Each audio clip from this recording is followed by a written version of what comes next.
The cold was not merely a sensation. It was an entity. It was a living, breathing void that first gnawed at my fingertips, then stole the feeling from my toes, and finally, with a cruel, patient insistence, it reached into my core and stilled my very heart. My final memory was not of pain, but of a profound, aching loneliness, underscored by the faint, mocking glow of a fireplace through a frost-rimed window. I died once. It was the winter of 1982. I, Dr. Anya Petrova, froze to death on the desolate steps outside Major Dmitry Volkov's quarters while he was inside, his arms wrapped around Ilara Vance, a lithe and beautiful dancer from the visiting cultural performance troupe. The image of them, silhouetted against the warm hearth, was seared behind my eyelids. I had knocked until my knuckles were raw and bloody, my voice a ragged whisper swallowed by the howling wind for 3 hours. They had heard me. I knew they had. They chose to pretend they did not. Then I opened my eyes. I was gasping not from cold but from a disorientation so profound it felt like falling. The air was warm, smelling faintly of antiseptic and old paper. Sunlight, weak but present, streamed through a window onto a familiar, albeit older medical ledger open on my desk. My hands, which moments ago had been blue and numb, were warm and tingling with life. I clutched them together, feeling the steady, strong pulse at my wrist. A rhythm that had, in another reality, ceased entirely. I was in my small office at the Krasnograd Military Hospital. My heart hammered against my ribs, a frantic drumbeat of resurrected life. I looked wildly around, my eyes landing on the wall calendar. November 12, 1981. I had been thrown back over a year. The memory of my death was not a dream. It was a fresh, searing brand on my soul, a visceral truth that left me trembling. The ghost of the frostbite still prickled on my skin. I stood on unsteady legs, leaning on the desk for support. The details of the office, once mundane, now seemed incredibly vivid. The grain of the wood, the faint smell of my own lavender soap, the weight of my lab coat, each sensation was a miracle. I had been given a second chance. A fierce, cold resolve began to crystallize within me, melting away the last vestiges of panic. Dmitry Volkov and Ilara Vance would not get away with it. This time the outcome would be different. The day proceeded with a surreal normality. I performed my rounds, diagnosed a sprained ankle for a young private, and signed off on supply requisitions. My hands were steady, my voice professional, but beneath the calm exterior, my mind was a storm of calculation. I knew what was coming. I remembered this afternoon with the painful clarity of a remembered nightmare. Right on schedule, my colleague Dr. Nikolai Kolya Ivanov appeared in my doorway. He was a kind man, perhaps a little too fond of gossip, with a boyish face that often broke into an easy grin. Today, however, his expression was tinged with a hesitant excitement. "Anya," he said, leaning against the doorframe with a conspiratorial air. "You'll never guess. Major Volkov came by the hospital yesterday." I kept my face a placid mask, though my heart gave a painful, familiar lurch. "Did he?" I asked, my voice carefully neutral. Kolya nodded, stepping fully into the room. "He did. And he took that herbal tonic you asked me to set aside for him. The one for his stomach." A storm began to rise in my heart, a tempest of past betrayal and present fury, but I forced it down. In my previous life, this news had been a beacon of foolish hope. I had been elated, interpreting it as a long-awaited olive branch, a sign that Dmitry was finally accepting my care, my love. But Kolya's expression had been hesitant then too, a detail I'd blindly ignored in my desperation. "Actually," Kolya added, his voice dropping as if sharing a great secret, "I saw him later near the performance troupe's rehearsal hall. He was delivering it. Looked like it was for that new dancer Ilara Vance. Heard him say his stomach's been bothering him lately, but it seemed like like a pretext." He shrugged a little awkwardly. "Just thought you should know." The medical ledger I was holding slipped from my suddenly nerveless fingers and clattered to the floor. The sound echoed in the silent room. In my past life, this revelation had been the spark that ignited my humiliation. I had charged over to the troops' barracks in a blind, jealous rage, my emotions raw and unchecked. I had demanded answers, screamed accusations, and made a spectacular scene that only served to paint me as an unstable, hysterical wife. Ilara, with her wide, innocent eyes and perfectly timed tears, had played the victim flawlessly. Dmitry's irritation had curdled into contempt. I was the one who was thrown out, the one whose reputation was shredded. This time I did not rage. I did not cry. I bent down slowly and deliberately and picked up the ledger. I placed it neatly back on my desk. Then I smiled. It was a cold, calculated gesture that didn't reach my eyes. "Kolya," I said, my voice smooth as glass, "could you do me one more favor?" He blinked, surprised by my calm reaction. "Of course, Anya. Anything." I opened a lower drawer of my desk and pulled out a brand new, pristine thermal flask. "This is a fresh batch of tonic I just prepared this morning. Could you take it to the troop and tell them it's specially made for the major? Emphasize that it's specially prepared." Kolya frowned, taking the flask. "Isn't this the same as yesterday's? The one he already gave away?" "It's different," I said, my voice laced with a meaning he couldn't possibly decipher. "This one has something special added." That special ingredient was a concentrated extract of bitter apricot kernels. My medical knowledge, vast and detailed, was my greatest weapon. In small, controlled doses, the extract soothes the lungs and relieves coughing. But taken on an empty stomach in the amount I had prepared, it would cause violent, debilitating, and profoundly humiliating vomiting and diarrhea for a full day. It was not lethal. It was not even dangerous with proper hydration. It was simply a brutal, undeniable, and public lesson in consequences. Kolya, oblivious, nodded. "Consider it done." He turned to leave, then paused. "You're taking this all very well, Anya." I met his gaze, my own unwavering. Some things, Kolya, become clearer with time. As he left, I turned to look out my window, watching the first flurries of snow begin to fall. The storm was coming. But this time I was not going to be the one left out in the cold. The waiting was its own peculiar form of torture. For the next 2 hours, I immersed myself in work with a focus so intense it was almost manic. I sorted patient files, reviewed charts, and even assisted in a minor suturing procedure. My hands were steady, my mind clinically detached. Yet, every nerve ending was attuned to the atmosphere of the hospital, listening for the first ripple of disruption. It came not with a shout, but with a wave of tense, excited whispers that seemed to travel through the corridors like an electric current. Nurses paused their rounds to murmur to each other. Orderlies glanced up from their tasks, their expressions alight with gossip. The news spread through the sterile halls of the Krasnograd Military Hospital with the speed of a virus. A medical emergency at the Cultural Performance Troupe's rehearsal hall. The details as they trickled in were deliciously scandalous. Ilara Vance, the beautiful new star dancer, had suddenly and dramatically doubled over in the middle of a routine, clutching her stomach in agony. Before anyone could fully comprehend what was happening, she had been violently, publicly, and humiliatingly ill right there on the polished wooden floor, in front of the entire troupe, visiting officers and support staff.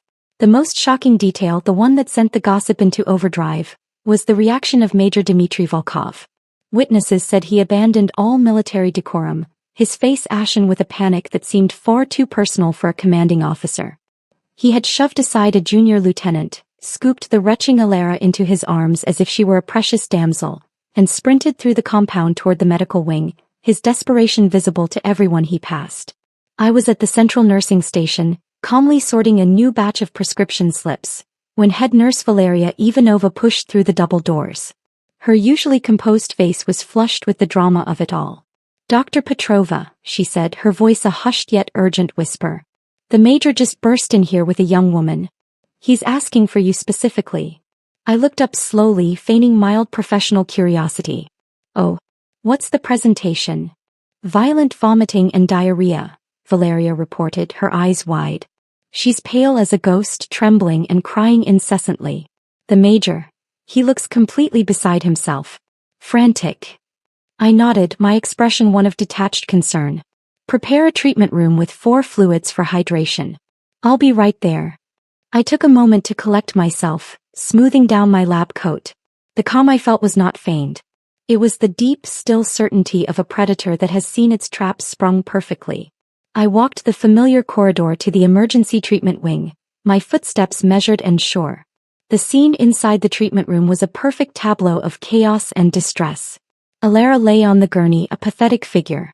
Her flawless stage makeup was now a smeared, grotesque mask of black tears and pallid foundation. She was moaning weakly, one hand pressed dramatically to her forehead, the other clutching a stainless steel emesis basin. And there was Dmitri. He was pacing like a caged animal, his uniform jacket unbuttoned, his hair disheveled from running. The moment he saw me, he lunged forward, his eyes wild. Anya. Thank God. Please, you have to help her. You have to do something. I ignored him for a moment, moving to the bedside and picking up Alara's chart. What seems to be the problem, Major? I asked, my tone cool and professional. He stared at me as if I were speaking a foreign language.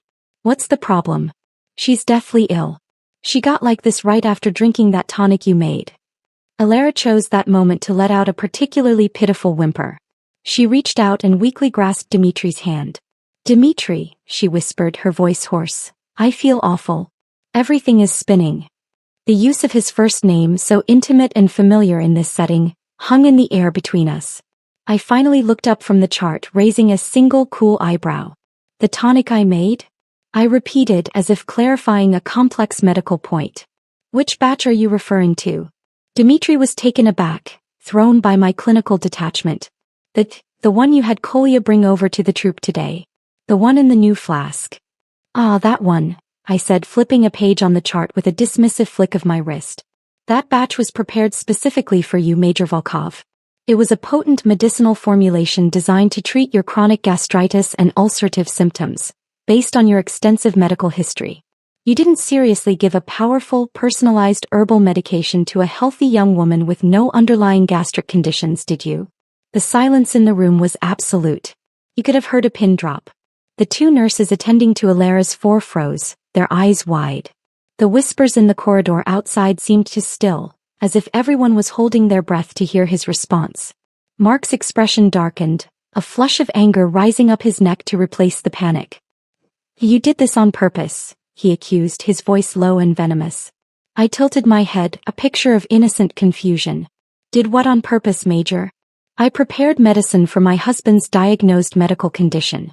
You took that medicine and, for reasons known only to you, chose to administer it to a third party. The herbs in that tonic are extremely strong.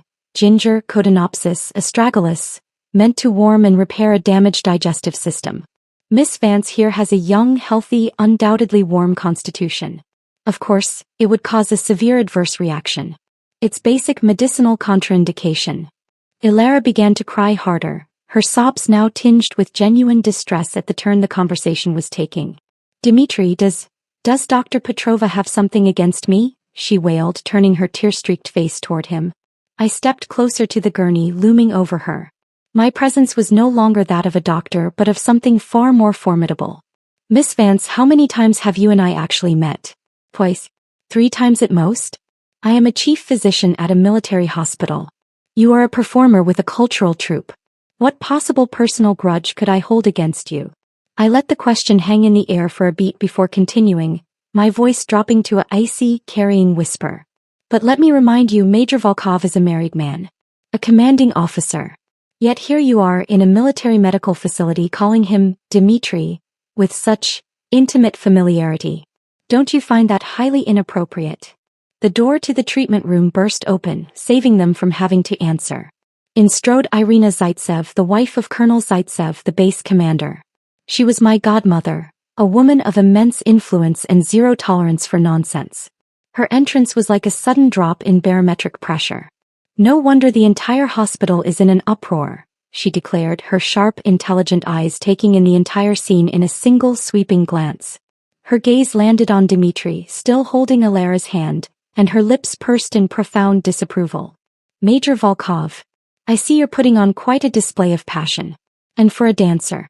Have you forgotten the dignity of your rank entirely?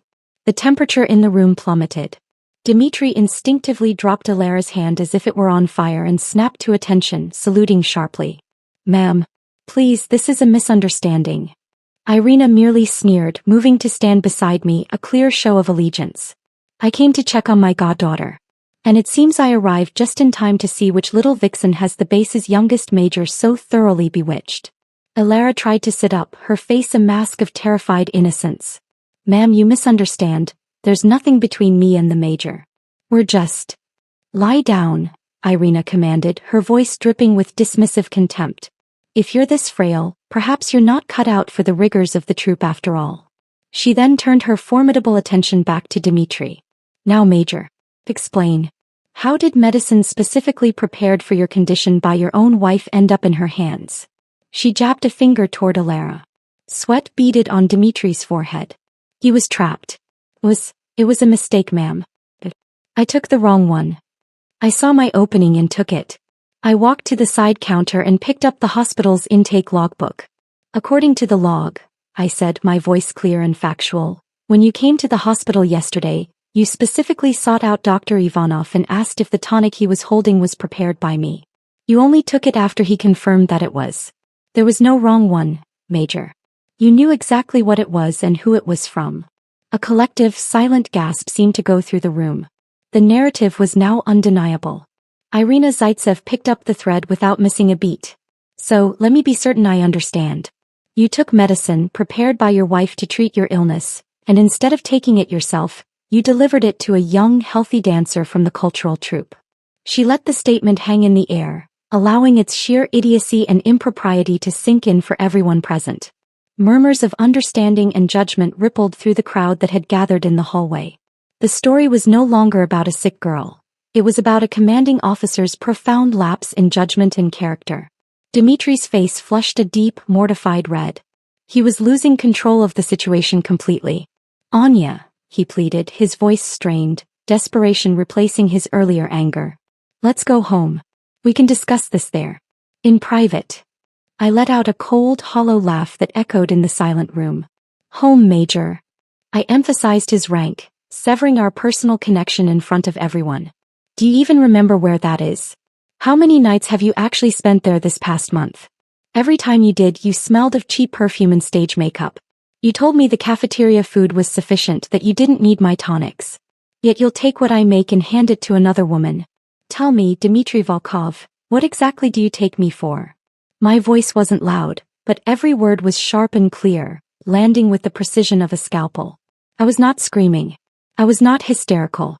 I was stating facts, and the truth of them was reflected in the ashamed, averted eyes of the man I had once loved. I looked at Alara, at Dmitry, at the gathered staff. I had said everything I needed to say. I turned and walked out of the treatment room, my head held high. The whispers that followed me this time were not of pity or scorn, but of stunned respect. This time they had all seen the truth. And the game had only just begun. Leaving the cacophony of the emergency room behind felt like stepping out of a stifling fog into clear, cold air. The corridor, still lined with curious onlookers, parted for me. Their whispers now felt different, tinged with a new respect, a dawning understanding of the spectacle they had just witnessed. I didn't meet their eyes but kept my gaze fixed ahead, my posture erect, the picture of wounded dignity and unwavering composure. My destination was not my office. It was the house I shared with Dmitry in the officer's compound. The home I had poured 3 years of my life into, decorating, maintaining, and waiting in. The place where, in my previous life, I had wept and begged and ultimately sealed my own fate with desperation. This time I was not coming to plead. I was coming to reclaim. The winter air was biting, but after the memory of my frozen death, it felt refreshing. I walked with purpose, my boots crunching on the gravel path. The Volkov residence was a modest but well-kept duplex at the end of a row. Smoke curled from the chimney, and through the front window, I could see the figure of my mother-in-law, Galina, sitting in her favorite armchair by the fire, knitting. She looked up, her face breaking into a practiced, warm smile as I opened the door. Anya, darling. You're home early. Is everything all right? Her tone was light, but her eyes were sharp, missing little. In my past life, this woman had been my tormentor. When I had needed support the most, when my world was crumbling, she had sided unequivocally with her son. She had called me hysterical, immature, and accused me of not understanding the pressures of a military man's life. Her sympathy had been a weapon, used to gaslight me into believing I was the problem. Galina, I said, my voice flat, devoid of its usual warmth. I didn't call her mother. Not anymore. I walked past her into the sitting room, not bothering to remove my coat. The familiar surroundings, the worn rug, the framed photographs, the smell of her stew simmering on the stove, felt like a museum exhibit of a life that was no longer mine. She frowned, putting her knitting aside. Anya, what is it? You look pale. I've come to collect my things, I stated, my tone leaving no room for inquiry. She blinked, her smile faltering completely. Collect your things? What do you mean? What things? I didn't answer. I moved past her and into the bedroom I had shared with Dmitry. 3 years as a military wife hadn't left me with much of my own. My possessions were sparse. A few changes of clothes, a crate of medical textbooks and research journals, a small jewelry box that had belonged to my grandmother, and our wedding photos. I went straight to the dresser where a large silver-framed photograph held a central place. It was from our wedding day. Dmitri, looking young and impossibly handsome in his dress uniform, smiled down at me. I, in my simple white dress, gazed back up at him with a look of utter, foolish adoration. The hope in my eyes in that picture made my present self feel ill. I picked up the frame. Galina had followed me into the room. "Anya, what are you doing?" she asked, her voice rising with alarm. I didn't respond. I methodically pried the backing off the frame, pulled the photograph out, and without a moment's hesitation tore it in half. Then I tore it again and again, reducing our smiling faces to a pile of confetti. I let the pieces flutter into the small wastebasket by the dresser. Galina gasped, her hand flying to her mouth. "Have you lost your mind? Those are precious memories. Did you and Dmitri have a fight? For heaven's sake, it can't be that serious. You must be more understanding. He's under a great deal of pressure at the base." I turned to face her, my expression glacial. "We didn't have a fight, Galina. I have simply finally seen the situation for what it is." "What could possibly be so serious that you would destroy your own wedding photo?" she demanded, her own temper beginning to flare. "Your son," I said, my voice dangerously quiet, took the medicinal tonic I prepared for his chronic stomach condition and gave it to a dancer from the cultural troupe. When she had a violent public reaction to it, he carried her in his arms through the entire base to the hospital, panicked and frantic in front of everyone. He then accused me of poisoning her.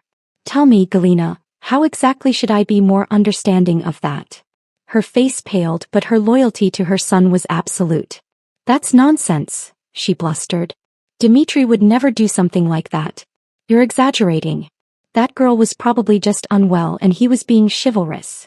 Wouldn't he?" I snapped, my composure cracking for just a moment to reveal the steel beneath. "Why don't you go ask anyone on the base? Or better yet, go ask Colonel Zaitsev's wife, Irina. She was there in the hospital. She witnessed the entire chivalrous spectacle."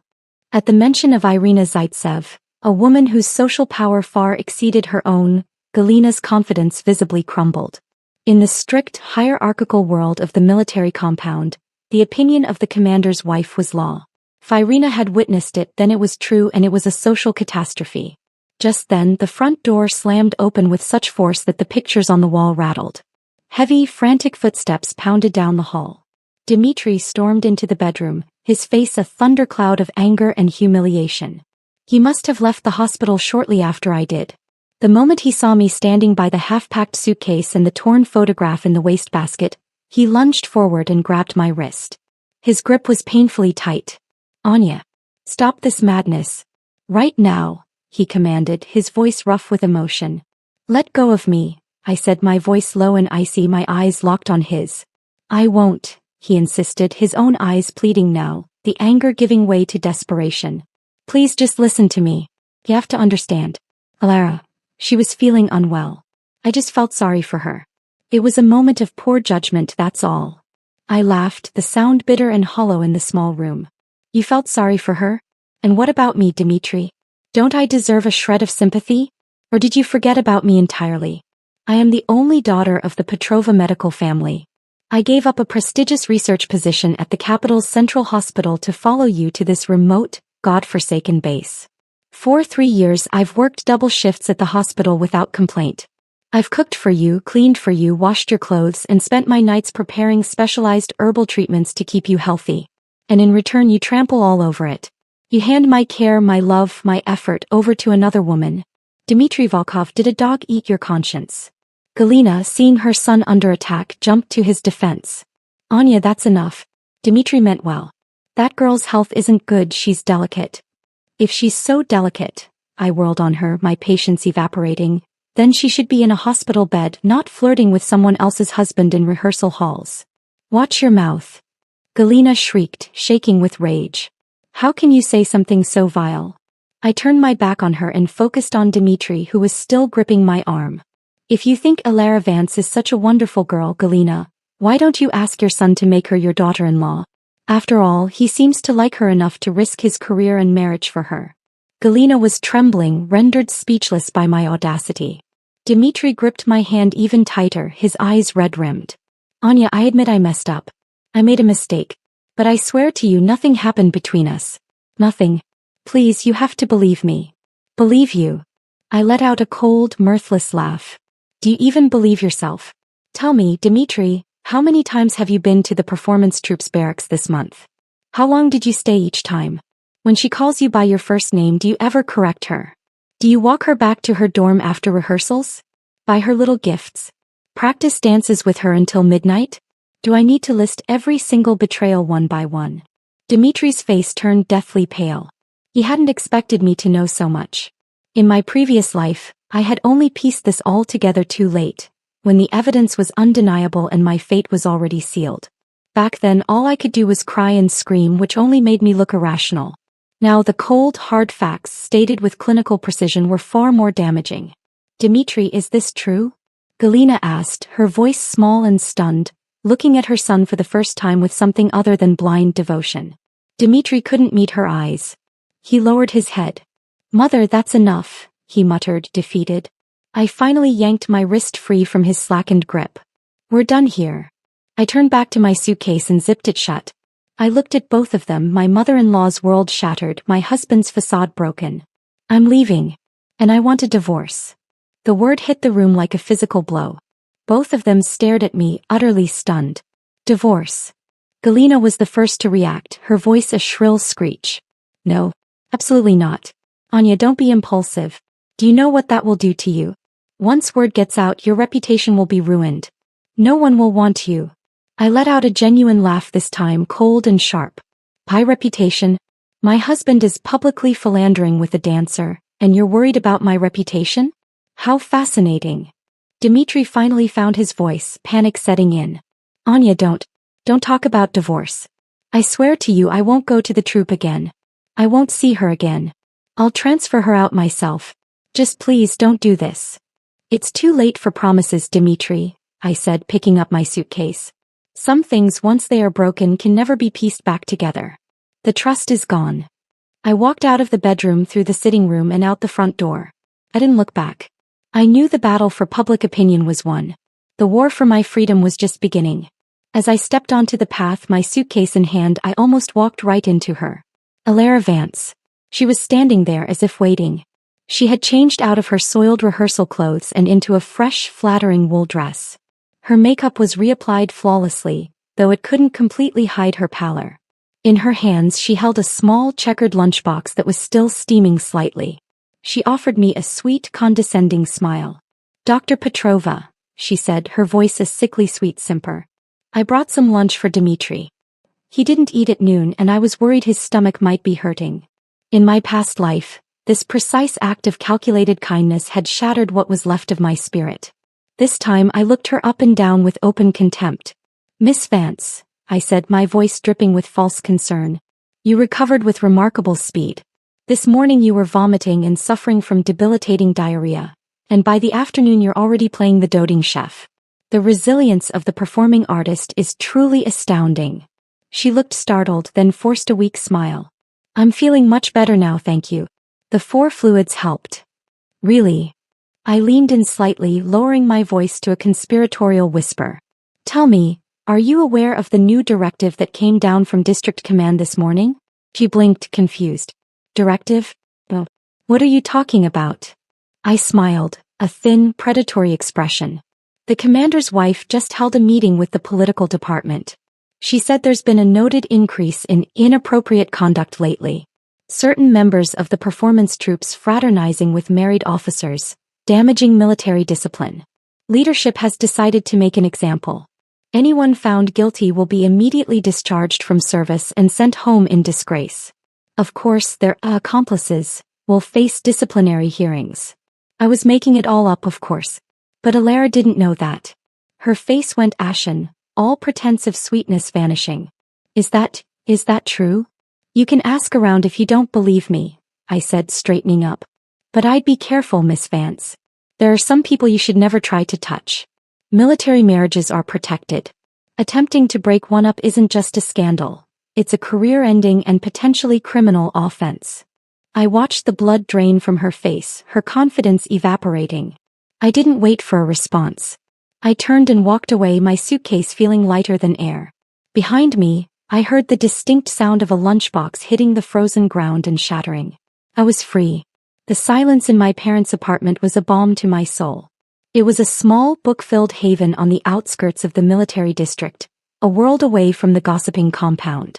The air smelled of old paper, my father's pipe tobacco, and the faint, clean scent of disinfectant that seemed to follow my mother, a retired nurse, everywhere. When I had walked in with my single suitcase, my father, Professor Alexei Petrova, had been reading the newspaper in his worn armchair. He'd looked up over his spectacles, his keen, intelligent eyes taking in my luggage and my determined expression. "Anya," he'd said, his voice a calm, steady rumble. "This is an unexpected visit." He put the paper down. "Is everything all right?" "Papa," I said, setting the suitcase down by the door. "I'm leaving Dmitri. I want a divorce." He didn't flinch. He didn't shout. He simply looked at me for a long, silent moment, assessing the truth in my eyes. Then he nodded slowly. "Sit down," he said.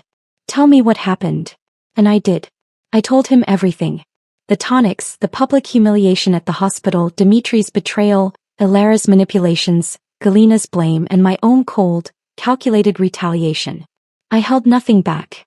It was the most cathartic experience of my new life. When I finished, he was silent for a long time, steepling his fingers. The only sound was the ticking of the grandfather clock in the corner. "You've thought this through?" he finally asked, his voice grave.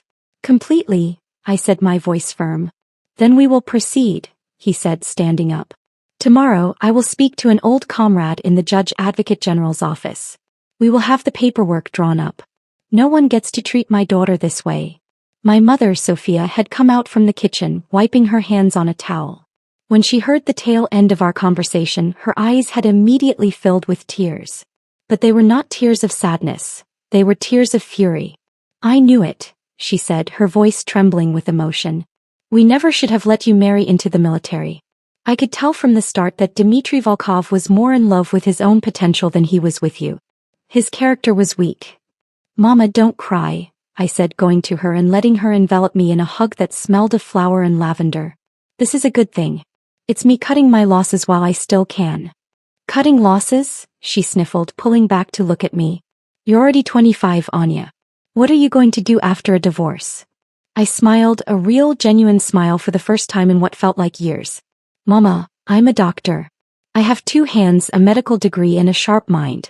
My life doesn't end because a man failed to see my worth. The world keeps spinning." And that was the absolute truth. In my past life, Dmitri and Elara had pushed me so far into a corner that I had seen no way out. This time I was going to live. And I was going to live well for myself. That same night, Dmitri showed up. He stood outside the apartment building for a long time, a forlorn figure in the falling snow. My father went out to speak with him. I didn't hear what was said, but I saw Dmitri's shoulders slump further before he turned and walked away, defeated. My father returned, his expression grim. "He won't bother you again tonight." The next day, the gossip mill of the compound provided an even juicier update. Elara Vance, in a spectacular misjudgment, had gone to the Volkov house that evening to bring Dmitri dinner, no doubt to play the nurturing angel. She had been met not by a grateful Dmitri, but by a furious Galina Volkov. Humiliated by my accusations and terrified of the social ruin I had hinted at, Galina had redirected all her rage onto Elara. Witnesses reported that she had ripped into the girl right there on her doorstep, in front of all the neighbors, calling her a shameless, home-wrecking little fox, and a multitude of other less polite names. She had cursed her up one side and down the other, her voice echoing through the quiet compound.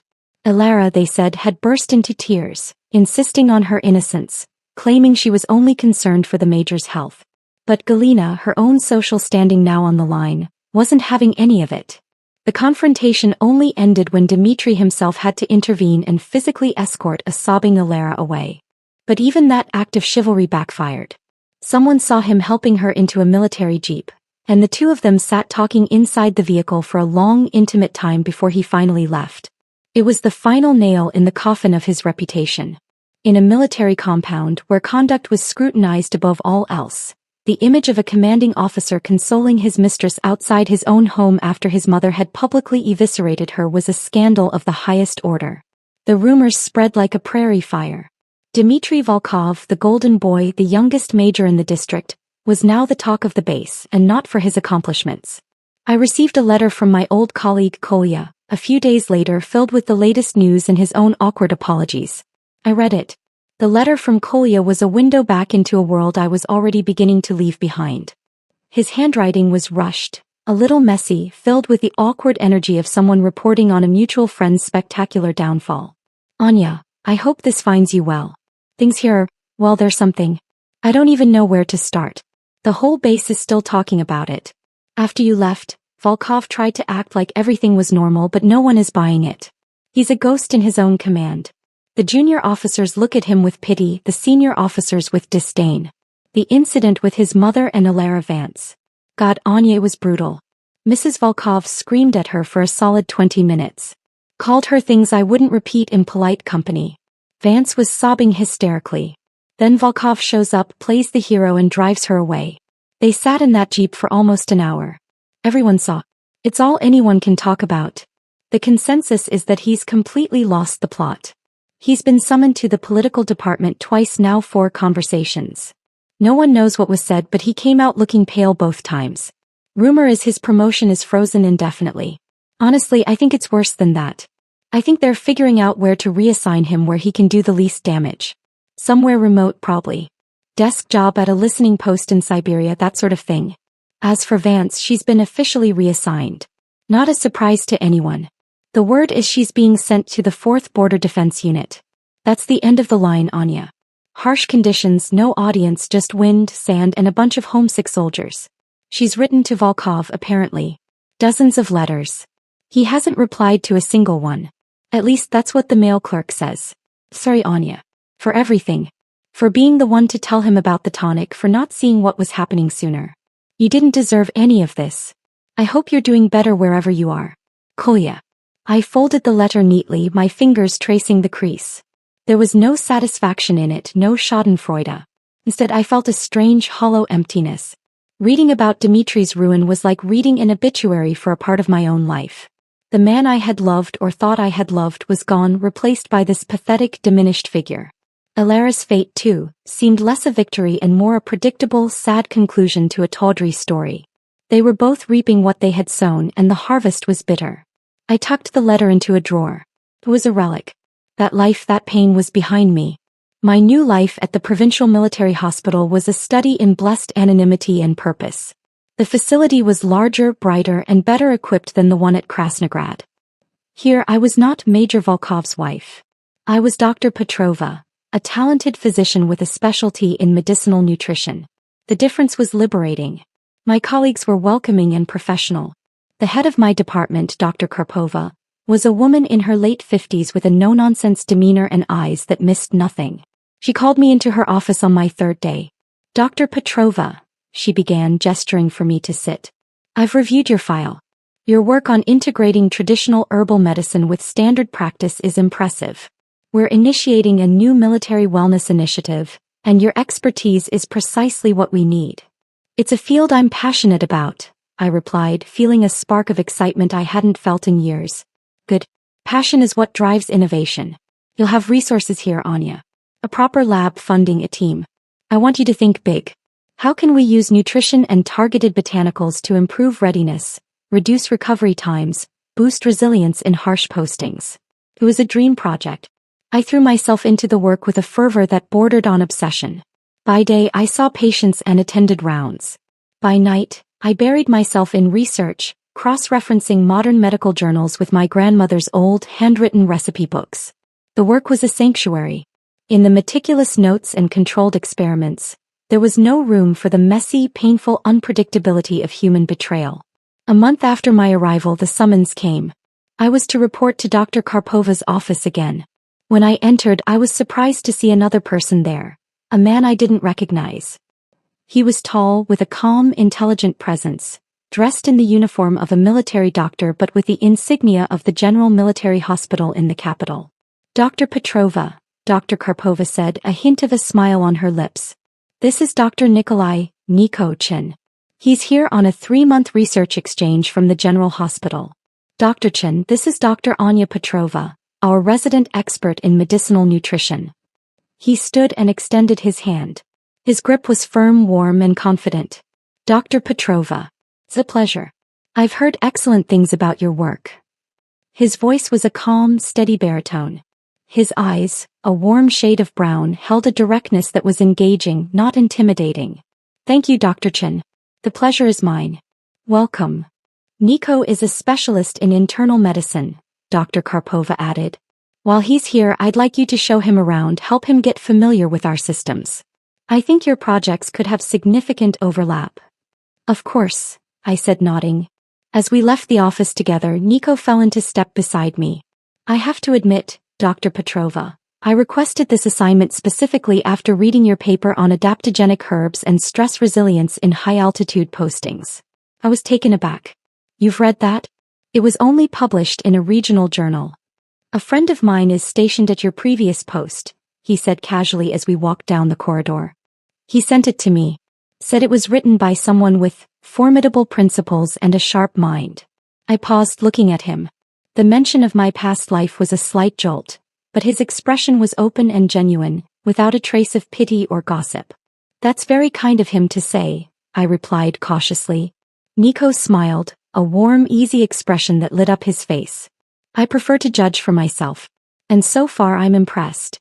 His arrival brought a new energy to the department. Nico was highly skilled, humble, and seamlessly integrated into our team. We began discussing cases together. His insights into internal medicine were profound, and he, in turn, was genuinely fascinated by my knowledge of medicinal botanicals. Anya, he asked me one afternoon after we had finished a joint consultation, have you ever thought about systematizing this?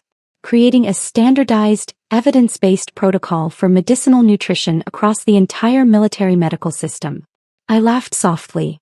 It's a dream, but it would take years of clinical trials, data collection. The General Hospital has the resources, he said, his expression turning serious. And you have the expertise. We could make a great team. This could do a lot of good for a lot of people. The way he said, we, sent a strange flutter through my chest. It had been so long since I had been part of a we that wasn't fraught with tension and pain. And so we began. Our collaboration started professionally, a shared passion for healing. We spent long hours in the lab, running experiments, compiling data, debating the finer points of herbal synergies. Some nights we worked so late that the rest of the hospital was silent. Hungry? Nico asked on one such night, looking up from a microscope. Starving, I admitted, realizing I'd skipped dinner. Stay here, he said. He disappeared and returned 20 minutes later with 2 bowls of steaming noodles from a nearby all-night canteen. They were simple, but they were the best thing I'd tasted in ages. You're a man of many talents, Dr. Chen, I said, taking a bite. A specialist in internal medicine and a master of late-night noodles. He laughed, a rich, warm sound. When you live alone for a long time, you learn to take care of yourself. He was 32, I learned later, and still single. Not for lack of interest, he explained, but because his career and research had always come first. What about you? He asked one evening, his pen pausing over a notepad. The question was gentle, devoid of pressure. I heard, you're divorced? The directness should have felt invasive, but from him it felt like simple curiosity. My pen stilled. Yes. I'm sorry. I shouldn't have asked. It's all right, I said, looking up. It's in the past. And for the first time I truly felt that it was. He was quiet for a moment, his brown eyes thoughtful. Then he must be the biggest fool in the entire military, he said softly. The comment was so unexpected, so bluntly sincere that I felt a blush rise to my cheeks. I looked away, focusing on the petri dish in front of me. The past is complicated. Not always, he replied, and I could feel his gaze on me. Sometimes it's just past. Time seemed to accelerate. Nico's 3-month exchange was drawing to a close, and our research had yielded its first tangible result, a comprehensive report titled, Preliminary Findings on Military Wellness Through Targeted Medicinal Nutrition. Our names were side by side on the cover. Dr. Anya Petrova and Dr. Nikolai Chin. He held the printed draft in his hands, a proud smile on his face. This is it, Anya. Just the beginning. The beginning of what? I asked, feeling a strange sense of loss at the thought of him leaving. He looked at me and his expression was deep and unreadable. The beginning of many things. The day before he was due to return to the capital, he found me in the lab. "Walk with me," he asked. We walked in comfortable silence through the hospital gardens, the autumn leaves crunching under our feet. The air was crisp, smelling of wood smoke and damp earth. "I have something for you," he said, stopping beside a barren rose bush. He handed me a plain white envelope. "Don't open it until you're back home." The next day I accompanied him to the train station. The platform was crowded and noisy, filled with the sounds of whistles and parting goodbyes. "Thank you, Anya," he said, his suitcase at his feet. "For everything. For the work, for the partnership." "It was my pleasure, Nico," I said, and I meant it. The hollow feeling in my chest was back. The train whistle blew, a sharp, mournful sound. He picked up his case, gave me one last long look and boarded. I stood and watched as the train pulled slowly away, his face at the window growing smaller and smaller until it vanished into the distance. The feeling of loss was acute, a physical ache. I walked back to my quiet, empty dorm room, the envelope feeling heavy in my coat pocket. Sitting on my narrow bed, I finally opened it. Inside was a photograph and a single sheet of paper. The photo was of us in the lab, taken by a colleague I hadn't even noticed. I was bent over a microscope, utterly focused. Nico was beside me, not looking at the equipment, but looking at me with a gentle, unguarded smile on his face. My breath caught. I unfolded the letter. The handwriting was neat and precise. "Anya, these past 3 months have been the most intellectually stimulating of my career. But they have been more than that. Meeting you has been a revelation. Your strength, your intelligence, your kindness, they have shown me a world beyond my research. I don't know what the future holds, but I know I want to find out with you in it. Wait for me, Nico." I read the words again and again. Then I carefully pinned the photograph to the corkboard above my desk. For the first time since my rebirth, I let myself feel something other than resolve or caution. I let myself feel hope. And for the first time in a very long time, a strange, new feeling stirred inside me, warm and terrifying and wonderful. So this is what it feels like to fall for someone. The weeks after Nico's departure were strangely flat. The colors of my new life seemed muted without his presence. I buried myself deeper into our research, finding solace in the data we had collected, in the work we had started together. His letters arrived every few days. Not love letters, but updates on his work at the General Hospital, thoughts on our research, funny anecdotes about his colleagues. They were a tether to him, and I found myself waiting for the mail call with an anticipation I hadn't felt since I was a girl. I was in the middle of composing a response to his latest letter, describing a breakthrough in stabilizing a ginseng extract, when the call came. It was the front desk. "Dr. Petrova, there's a gentleman here to see you. He's rather insistent." The receptionist's voice was hesitant. "Did he give a name?" I asked, my pen pausing over the paper. A muffled sound, then a familiar, slurred voice shouted in the background. "Anya. Tell her it's me. Tell her it's Dmitri." My blood ran cold. "It's all right, Vera," I said, my voice tight. "I'll handle it." I walked to the main lobby with a sense of grim inevitability. He was there, leaning heavily against the reception desk, reeking of cheap vodka. His uniform was rumpled, his eyes bloodshot and unfocused. The once proud major was a shambolic mess. "Anya," he slurred, lurching toward me as I approached. "There you are. I knew you'd see me." "You're drunk, Dmitri," I said, my voice cold and flat. I took a step back, maintaining a distance. "You need to leave." "I came to see you," he insisted, stumbling again. "Anya, I miss you. I miss you so much. This is a hospital. You're causing a disturbance. I will have security escort you out." I turned to the desk. "Vera, call." "No," he suddenly shouted, lurching forward and grabbing my wrist. His grip was surprisingly strong, fueled by drunken desperation. "Anna, please. I was wrong. I really was. Please forgive me. Let's just go home. We can start over." I tried to yank my hand back, but he held on tight. "Let go of me, Dmitri. We are done. There is no home for us." "So what?" he cried, his voice breaking. "We can remarry. Anna, I've spent the last 6 months drowning. I'm nothing without you. Just a walking corpse." The scene was drawing stares from orderlies and patients in the lobby. Humiliation warred with anger inside me. "That is your problem to solve, not mine. Now let me go." Just then the main doors swished open. A figure stood silhouetted against the afternoon light. It was Nico. He must have just arrived back from the capital. He took in the scene in an instant. Dimitri's grip on my arm, my tense, pale face, the crowd of onlookers. He crossed the lobby in 3 long strides.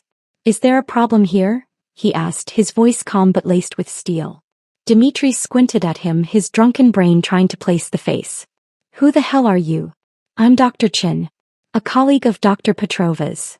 Nico positioned himself slightly between Dimitri and me, his posture protective without being aggressive. "Sir, I'm going to have to ask you to release the doctor and leave the premises." Dimitri scoffed, a ugly, drunken sound. "Colleague? Does it look like just colleagues to me?" "What we are is none of your business," Nico replied, his voice even and firm. "Security is on their way. I suggest you leave on your own accord and maintain what's left of your dignity." As if on cue, 2 security guards arrived. Nico gave a slight nod. "Please escort this gentleman out." As the guards each took one of Dimitri's arms, he began to shout, struggling against them. "Anna, I won't give up on you. Do you hear me? I won't." They hauled him away, his shouts fading down the corridor. The lobby fell into an awkward silence. Nico turned to me, his eyes full of concern. "Are you all right?" "I'm fine," I said, rubbing my wrist where Dimitri had gripped it. My hand was trembling slightly. "Thank you." "No need to thank me," he said gently. "But if anything like that happens again, you tell me immediately." "Understood." The simple, fierce protectiveness in his voice was my undoing. I nodded, suddenly unable to speak around the lump in my throat. "Understood." The next day Dimitri returned. Sober this time, dressed in a clean, pressed uniform, his hair neatly combed. He looked like a faded photograph of his former self. He carried a bouquet of red roses. "Anya," he said, his voice earnest, though his eyes were shadowed with shame and exhaustion. "I'm sorry about last night. That was unforgivable. I want us to try again." I sighed, feeling a profound weariness. "Dimitri, we've had this conversation. It's over. Why won't you give me another chance?" he pleaded, his emotions rising. "Is it because of him? That Dr. Chin?" "This has nothing to do with Nico," I said firmly. Even if he didn't exist, my answer would be the same. We are adults. Adults make choices and live with the consequences. You chose ambiguity and betrayal. I chose to walk away. I'm not a saint. I won't repay betrayal with kindness. He was still unwilling to accept it. "I can wait, Anya. I'll wait until you forgive me." "Then wait," I said, my voice final. I turned and walked away, leaving him standing in the hallway, the roses looking absurd and pathetic in his hands. His pestering continued for a month. He brought flowers, sent long, rambling letters full of apologies and promises, waited outside the hospital gates. When that failed, he went to my parents' apartment. My father answered the door. He took one look at Dimitri and his expression turned to granite. "Get lost," he said, his voice low and dangerous. "My daughter wants nothing more to do with you." My mother appeared behind him, her face like ice. "Dimitri, a person needs to know when they are not wanted. Think about how you treated Anya. You have a lot of nerve showing your face here." Spurned, he tried a different tactic. He tracked down Nico, finding him in the hospital cafeteria. "Dr. Chin," he said, sitting down uninvited across from him. "I know you have feelings for Anya. But she and I have 3 years of history. Don't you think you're the third wheel here?" Nico put down his fork and looked at Dimitri with a calm that was more devastating than any anger.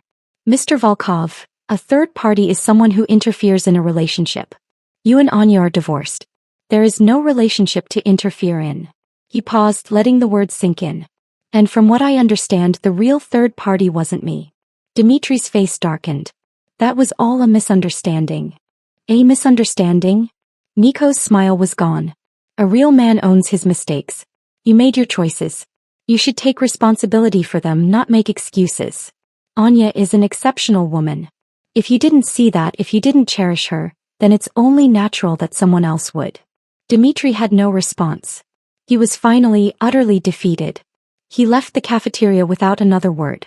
His campaign of harassment ended not because of a change of heart, but because he was abruptly assigned to a 6-month logistical survey mission on the other side of the country. It was the Siberia desk job Kolya had predicted, just a slightly more mobile version. The day before his departure, he came to see me one last time. He looked worn down, gaunt, the cocky major finally gone. "Anya," he called out as I was leaving the hospital. I stopped but didn't turn around. I'm sorry, his voice was low and hoarse. I know it's too late to say anything now, but I truly regret everything. I turned to face him. What is it exactly that you regret, Dimitri? Losing me? Or losing your future? He couldn't answer. The question hung in the air between us. I heard about Alara, I said. That she was transferred. He nodded, looking at the ground. She came to see me before she was sent to the border. She said she really loved me. He gave a bitter, hollow laugh. And I realized I was only ever drawn to the idea of her. The drama of it. It wasn't real. It was a fantasy. So what? I asked, my voice soft but firm. Some mistakes can't be undone, Dimitri. You have to pay the price for them. His eyes were red-rimmed. Anya, is there really no chance for us? None at all. None, I said, my answer absolute and final. In my past life I had given him chance after chance after chance. And I had frozen to death for my trouble. I would not make that mistake again. He stood there for a long moment, a statue of regret, then nodded slowly and walked away. I watched him go, feeling the last ghost of my past life finally release its hold on me. The shadow had passed. The path ahead was clear. With Dimitri finally gone, the air itself seemed lighter. The constant, low-grade anxiety that had thrummed in the background of my new life vanished. I was free to fully embrace the present and the future that was unfolding before me. My work with Nico flourished. We finalized our second research paper, systematized medicinal nutrition protocols for Arctic deployment, and submitted it to a national military medical conference. To our astonishment and delight, it was not only accepted but selected as a keynote presentation. The conference was held in a grand old hall in Moscow. Standing at the podium, looking out at a sea of distinguished faces, I felt a surge of confidence I hadn't known was possible. This was my arena. This was where I belonged. I presented our findings, my voice clear and steady, fielding questions with ease. Nico stood by my side, a solid, reassuring presence, jumping in with detailed physiological data when needed. Afterward, the applause was thunderous. Colleagues surrounded us, offering congratulations and asking insightful questions. It was a triumph. Later that evening at a reception, Nico found me near a balcony overlooking the city lights. He handed me a glass of champagne and a single perfect white lily. Congratulations, Dr. Petrova, he said, his eyes shining with pride. You were magnificent up there. Your dream is coming true. I took the flower, its scent sweet and clean. It's our dream, Nico, I corrected gently.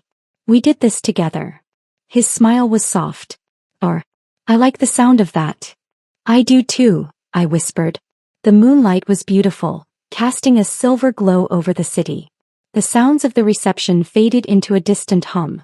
Nico turned to me, his expression becoming serious, yet filled with a warmth that made my heart beat faster. Anya, he began, his voice low. These past months, working with you, getting to know you, it's been the best time of my life. You are the strongest, smartest, most incredible woman I have ever met. He took a deep breath. Will you be my girlfriend? The question was so simple, so honest. I looked into his sincere, kind eyes and saw a future I had never dared to imagine.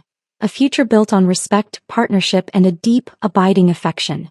There was no drama, no desperate pleading, just a quiet, confident asking. Yes, I said, the word feeling like a promise. Yes, I will. His face lit up with a joy so pure it was almost boyish. He didn't kiss me, not there in front of everyone, but he gently took my hand, lacing his fingers through mine. The warmth from his palm seemed to travel straight to my heart, sealing the promise. Our relationship became a quiet, steady fact. Our colleagues, who had watched our professional partnership blossom, were delighted. We knew it, one of the nurses exclaimed. You two just fit. When I told my parents, they immediately insisted on meeting him. They drove up the following weekend. My father, usually reserved, grilled Nico over dinner about his career goals, his family, his intentions. Nico met his gaze steadily, answering every question with honesty and respect. Are you serious about this, son? My father finally asked, his voice grave. Completely, sir, Nico replied without a moment's hesitation. I want to marry Anya. I want to build a life and a home with her. My mother, sitting beside me, squeezed my hand under the table. He's a good man, Anya, she whispered, her eyes glistening. A real one. Don't let him go. I blushed, nodding, my heart too full for words. 6 months passed in a blissful blur. Nico had officially transferred to the provincial hospital permanently, his exchange long over. "What's the point of a better platform if it doesn't have you on it?" He'd said simply when I'd asked him why he'd give up the prestige of the general hospital. Then Dimitri returned. He found me in the hospital garden during my lunch break. He looked different. Tanner, thinner, harder. The mission had stripped away the last of his boyishness. There was a new grimness around his eyes. "Anya," he said, "I've been awarded a second-class merit for my work on the survey. My record is clean again." There was a faint glimmer of his old pride in his eyes. "Congratulations, Dimitri," I said, my voice calm and polite. "That's quite an accomplishment." He took a deep breath as if steeling himself. "I've spent these 6 months proving myself. To the army, to myself. Can I have another chance now? With you?" I looked at him, this man who had been the center of my universe for so long, and felt nothing but a distant pity. "Dimitri," I said gently but firmly, "I have a boyfriend now." His face paled. Is it Chin?" "It is," I said. There was no malice in my tone, only finality. His shoulders slumped. "Anna, I cut him off. "I wish you all the best, Dimitri. Truly I do. I hope you find someone who is right for you, and I hope you find peace." I turned to leave. Behind me I heard him call out, his voice ragged. "Anya, are you happy?" I paused, turned back and gave him a small, genuine smile. "Yes, Dimitri. I am very happy." And I was. Nico had given me everything I had ever wanted and nothing I had ever needed to ask for. Respect, understanding, companionship, and a love that was steady and secure. A month later Nico proposed. It was on the rooftop of the hospital at sunset. He got down on one knee on the gravel-covered roof, the sky ablaze with oranges and purples behind him. "Anya Petrova," he said, pulling a simple, elegant ring from his pocket. "You have made me the happiest man alive just by being in my life. Will you do me the incredible honor of becoming my wife?" Tears of joy welled in my eyes. There were no doubts, no hesitations. "Yes," I breathed. "Yes, I will." He stood and swept me into his arms, holding me tightly. "Thank you," he whispered into my hair. "Thank you for giving me this chance. I will love you all my life." We were married in a simple, warm autumn ceremony. No extravagance, just close friends and family in a small garden. My father, his eyes suspiciously bright, held my hand and placed it in Nico's. "Nikolai," he said, his voice thick with emotion, "I'm entrusting my daughter to you." Nico held my father's gaze, his expression solemn. "You have my word, sir. I will spend my whole life loving her and making her happy." As we exchanged rings, I saw my godmother Irina in the front row, dabbing at her eyes with a lace handkerchief. She had watched me through the worst of it, and now she was here to see me find my peace. "Anya's truly found her happiness," I heard her whisper to the person next to her. Married life was a quiet, profound joy.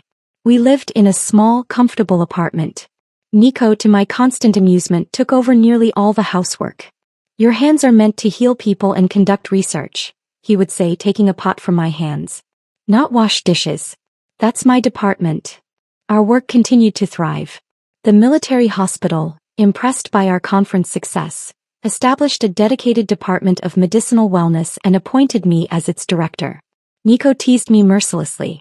"Congratulations, Director Petrova," he said, handing me a bouquet on my first day. "So from now on I have to call you boss?" I laughed. "Only at the hospital." He leaned in close, his voice a whisper. "Then at home I'll call you my wife." Our days were ordinary, filled with shared coffee in the morning, discussions over research in the evening, and the simple, profound comfort of knowing I was loved for exactly who I was. The pain of my past life had finally, completely become just that, the past. In this life I was cherished. The contentment of my new life was a deep, steady current, but the past, it seemed, was not quite done with me. It arrived not with a shout, but with a quiet, persistent telephone call that shattered the peace of a lazy Sunday morning. The voice on the other end was professionally calm. "Is this Dr. Petrova?" "Yes, speaking." "This is the 3rd Military Hospital. We have a patient here, a Dmitry Volkov. He's in critical condition. He's been asking for you. He said only you can save him." The words landed like stones in the still water of my life. I froze, the receiver cold against my ear. Nico, reading the paper at the kitchen table, looked up, sensing the shift in the atmosphere. What is it? He asked, his voice gentle. I covered the mouthpiece. It's the hospital. Dmitri, he's critical. He's asking for me. Nico put down his paper and came to my side, his hand resting on my shoulder, a solid, grounding weight. Do you want to go? I was quiet for a long moment, the ghost of my past life whispering at the edges of my mind. I thought of the snow, the knocking, the cold. I thought of the man who had let me die. Then I thought of the man standing beside me now. Let's go see him, I said finally. It felt less like a choice and more like a necessary closing of a circle. The drive to the 3rd Military Hospital was silent. Nico didn't press, he just drove, his presence a quiet comfort. Dmitri was in the ICU, a pale, shrunken figure against the white sheets. Tubes and wires connected him to beeping monitors. The vibrant, arrogant major was gone, replaced by this frail shell. When he saw me, his eyes, sunken and tired, managed to focus. He tried to smile, a weak, pathetic twitch of his lips. Anya, he rasped. You came. I moved to the bedside, my doctor's instincts taking over. What happened, Dmitri? I asked, my voice professionally calm. His attending physician, a young, serious-looking man, answered for him. Long-term alcoholism led to severe myocarditis. He overexerted himself, ignored the symptoms, and it triggered catastrophic heart failure. He glanced at the chart. It's not good. I looked down at Dmitri, a complex mix of anger, pity, and frustration swirling inside me. Dmitri, I said, my voice laced with exasperation. How did you let this happen? How could you do this to yourself? He gave a weak, bitter smile. Without you, it didn't really matter how I lived. The selfishness of the statement took my breath away. Even now at the end it was about him. His pain. His loss. Dmitri, I said, my voice softening despite myself, you need to focus on getting better. Don't talk. He shook his head slowly on the pillow. No. I won't make it. I know I won't. His breath was a shallow, shaky rattle. I just wanted to see you, one last time. To say I'm sorry. He turned his gaze to Nico, who stood quietly by the door. Dr. Chen, please, take good care of her. She's the best woman I've ever known. She deserves the best kind of love. Nico stepped forward and, to my astonishment, took Dimitri's limp hand in his. I will, he said, his voice solemn and sincere. You have my word. A faint, almost peaceful smile touched Dimitri's lips. Then he closed his eyes. The monitor beside his bed let out a sharp, piercing, continuous alarm. The room exploded into activity. Doctors and nurses rushed in, pushing us aside. A crash cart was called for. The sounds of frantic resuscitation efforts filled the air. Nico gently guided me out of the room and into the quiet hallway. I leaned against his chest and silent tears finally streamed down my face. I wasn't crying for the man he was, but for the man he could have been. For the wasted potential. For the piece of my own youth that had, in that moment, truly and finally passed away. In the end, the efforts were futile. Dmitri Volkov was pronounced dead 20 minutes later. The funeral was a small, somber affair. Galina Volkov wept uncontrollably, aged a decade overnight by grief and regret. It's my fault, she sobbed, clutching my hand at the graveside. Anya, it's all my fault. If I hadn't always taken his side, if I had made him be a better man. It's in the past, Galina, I said softly, extracting my hand. Please take care of yourself. Many of his old comrades came, their faces etched with a mixture of sadness and pity. What a waste, someone murmured nearby. He had such a promising future. Nico and I stood at the edge of the crowd, paying our silent respects. We bowed our heads as they lowered the casket into the ground, and then we turned and walked away. On the drive home, Nico was quiet for a long time. Finally, he asked, "Do you regret it?"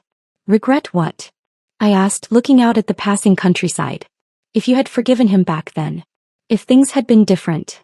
I turned to look at him, at his strong profile, his kind eyes. "There are no what-ifs, Nico. I don't regret anything. Everyone has to live with the consequences of their choices. He chose betrayal. I chose to walk away. And if I had to do it all again, I'd make the same choice every time." He reached over and took my hand, lacing his fingers through mine. "Thank you," he said softly. "For what?" "For choosing me." I squeezed his hand. "No," I whispered. "Thank you for showing me what real love feels like." Dimitri's death was the final punctuation mark on that chapter of my life. It was truly irrevocably over. Time moved forward as it always does. My work thrived. My marriage was a source of constant joy. And then one bright spring morning in 1985, a new chapter began. I was heading to work feeling unusually tired. The world seemed to tilt slightly. Nico, ever observant, caught my arm, his face etched with immediate concern. Anya, what's wrong? Are you feeling sick? I'm fine, I reassured him, though a wave of nausea passed over me. Probably just didn't sleep well.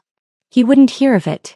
He insisted on taking me to the OB/GYN department himself, his doctor's mind already running through possibilities. When the results came back, the doctor, a cheerful woman with kind eyes, smiled. You're pregnant, she said.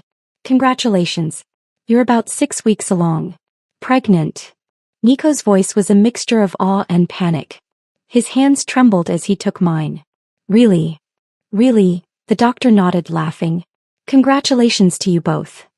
Nico treated me as if I were made of the most delicate glass from that moment on. Don't be so nervous, I chuckled as he hovered around me. How can I not be nervous? He said, completely serious. From today on, you're not lifting a finger. You just rest and take care of our baby.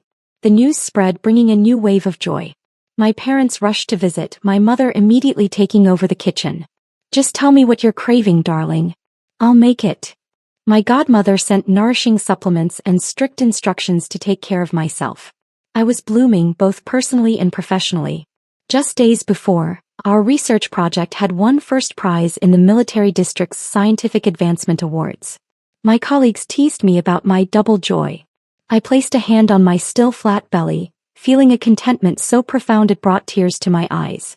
In my previous life I had died at my most hopeless.